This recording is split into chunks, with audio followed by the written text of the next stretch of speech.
So that's what it's doing. It just has random misfire.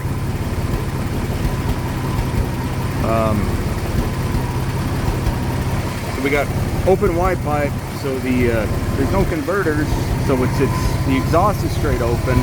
There was a bunch of fucking strip shit there, so I just went ahead and right now wrapped around electrical tape on all the exposed shit. The shielding's not on there now, but that's fine. So the voltage from the battery up to the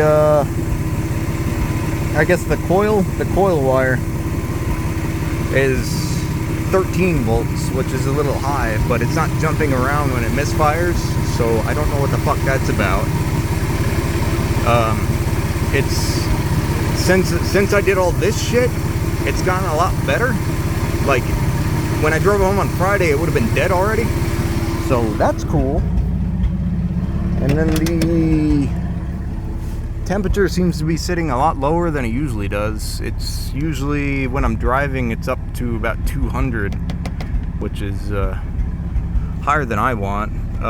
Misfire doesn't pull vacuum, and it just barely fucks the tach.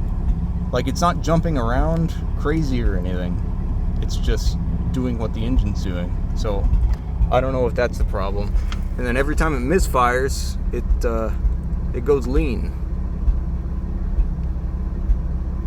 So thing in the computer, but I don't know for sure. I'm pulling out the oscilloscope now. We'll see what happens.